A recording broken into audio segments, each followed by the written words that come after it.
Last time I rode this, chain broke going down a hill. It'll probably be fine today. It's a new chain after all.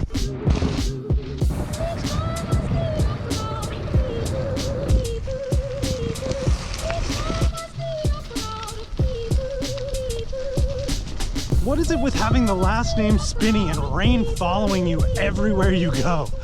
The forecast said it wasn't supposed to rain this afternoon. And of course, as I make the very executive decision to go get my car to go pick up what I need to pick up, it would seem that it wants to hold off. You know, rain and wind aside, my quick 10-kilometer commute home proves that I did not eat enough to perform a 40 or 50-kilometer loop to go pick up a bike part.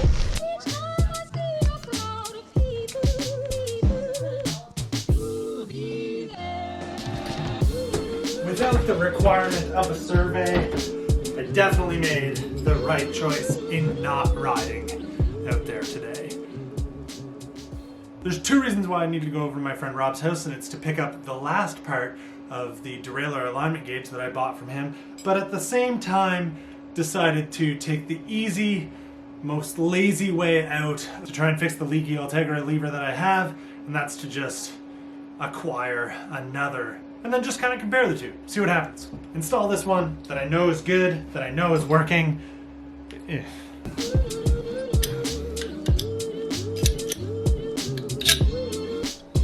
If you don't know what this is, there's a chance that your shop treats you very well and your bike always shifts really well, or you don't know what a good shifting bike is. This is an exciting tool to own. And this is just me being a very real example of attempting to do something the cheapest way possible and spending more and more money than you had originally anticipated to try and make something work. Okay, now for my favorite segment of the vlog. Questions and answers. Today's questions and answers is actually going to have a theme for the first time ever. And that theme is very generally mountain biking. A subject that I am admittedly not an expert in. Again, if you're unsure where the questions and answers show up there on the community tab, I'll put up like a Q&A prompt and people will ask their questions to which I answer here in this segment. And to start things off, when is the fat bike coming? The answer is very simple. Never. I don't want a fat bike. I don't plan on ever owning one. Which is more annoying? Mountain bike bros using the word stoked or gravel fixie hipsters using the word supple? I'd be a bit of a hypocrite to say that I think it's more annoying to say the word stoked, so I'm gonna have to go with supple, and that is because I didn't understand what supple meant for the longest time. People tried to explain it and explain it and explain it and explain it and explain it, and I still didn't get it until I rode like a nicer tire, and I was like, hey, this feels better, and someone was like, that's what we're talking about here. So I felt fairly in the dark, always with that word. And yeah, I considered it annoying at the time. Do you ever see yourself dabbling in e-mountain bikes? No, but if someone gave one to me or gave me one to ride or like wanted me to do a video with one, I would do it, and I would probably already know what I would say. This is fun, not for me, but I understand who it's for. Have you thought about getting essentially a cheap Walmart mountain bike and upgrading that? Yes, my God, I have thought of this a million times. When Seth did that video where he like torture tested a Walmart mountain bike and like made sure that it would kind of be broken at the end and obviously pushed it way harder than anyone would ever push like a Walmart mountain bike. I thought it would be really funny and just put all of the top of the line like mountain bike parts all over it. I think that would be hilarious. Like wheels, drivetrain, fork, bar, stem, even a dropper post, like all of that, and just like the weak link would be the frame, and like, but like it would still be a capable bike. I think that would be hilarious to do. Hardtail or full suspension? Choose one. Full suspension, only because I think that I could do more with it, and if I had to only have one, I'd like to have one that I could do maybe more with. Though it wouldn't be big travel. It'd be like 130 mil. What else do you plan to add to the mountain bike, or is it at the point that you want it to be? It's where I want it to be. I don't think that I'm going to do anything else to it. I'm just going to ride it, wear tires out on it, put brake pads on it every so often. Are you ever going to make a fixie mountain bike? No. How do you feel about bar ends? I don't like them. Vertical dropouts or horizontal dropouts? Thoughts on what's better? So I guess it depends on what you're using. Most mountain bikes, they've gone to a through axle, so you don't have to worry about these things. But if you're gonna go single speed, I think horizontal dropouts would be cooler. Rigid mountain bike, I would ride one. Joel's is really cool. If you've been around the channel for a little while, Joel has a titanium Kona with a suspension corrected carbon fork. Rides that thing around the Dawn in Toronto, tears it up, has no problem. Flats or clips? Personally, I like riding clipped in now, but when I started, I rode flat pedals. I couldn't understand how anybody could possibly maneuver and get around the trails that we have here with a clipless pedal. Like, you know, you're gonna hit a rock. What if you need to put your foot down? What if all this? I think I've just gotten decent enough at mountain biking that I can deal with all that stuff. It's second nature to get your foot out if you need to, and then it's great on the climbs. So I think for a simple answer, for most trail riding, I prefer to be clipped in. Flats is kind of like a party situation. This is a hilarious question to ask me. Chain maintenance in wet conditions. Maxie, I'm a terrible person to ask about chain maintenance at all. I do none of it. So chain maintenance for me in wet conditions is go ride the bike, bring it home, let it dry off, go ride it again, let it dry off, go ride it again, let it dry off. And then when it gets gross enough, maybe clean it once, repeat, and then when it's so terrible that it won't shift and it's not working good and you don't want to put the effort into cleaning it again, go buy a new chain. Are you planning on selling Spindat bike stickers? Someday. Do you think that most people end up overbiked when they get into mountain biking more seriously? Yes, I agree with this sentiment fully.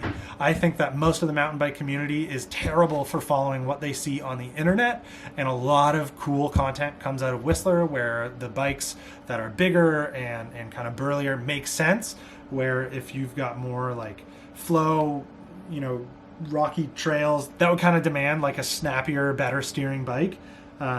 That if some people would make these decisions on their own, that's what they would ride.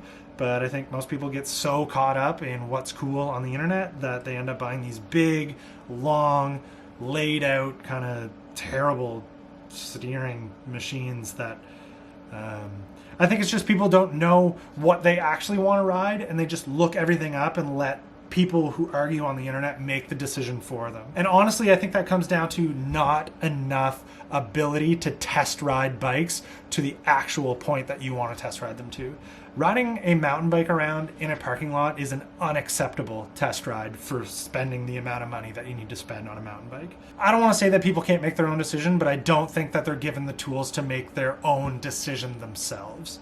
So you rely on everything on the internet. Where to spend your cash versus scrounge up parts. I think it makes sense to spend money on suspension, tires, and wheels, and then everything else you can kind of find like either as a takeoff part or you can make do with what you've got. Have you ever ridden a clunker? They seem up your street with them being the genesis of mountain bikes.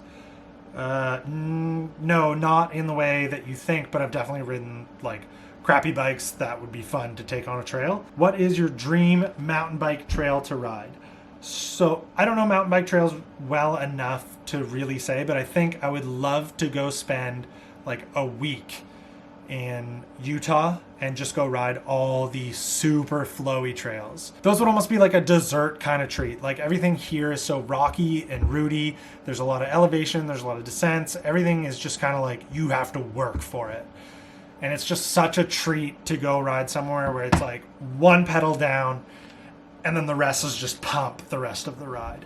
I don't know that I could live my life doing that, but as a dream trail, like as a dream visit, that would be the ticket. What type of mountain bike media coverage do you usually read or watch? Would you consider reading and watching more stuff to raise your knowledge and dive deeper into this discipline? I think I would need to just ride more often and then figure out what it is that I want to learn more of, and then I would go kind of seek it. I don't love reading mountain bike content really at all.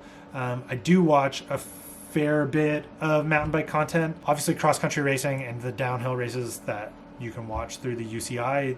Not really anything beyond that. If I rode mountain bikes more often, you'll see me getting more and more into it. And then a good segue to this question, I think. If you were ever able to dabble into full squish mountain bikes on the channel, would you stray outside of your ride reasonably priced bike ethos and head away from the gravel adventure scene where your main focus seems to be? If I had the time to go mountain biking more often and it not disrupt everything else that I do, I could see myself getting so much more into it than the other things that I do. It's really just a convenience thing. But that's a good question. It'd be interesting to see as this channel grows and that maybe it becomes my full-time job, that the channel might actually kind of like spin into that direction, and then next thing you know, there's more mountain bikes than road bikes.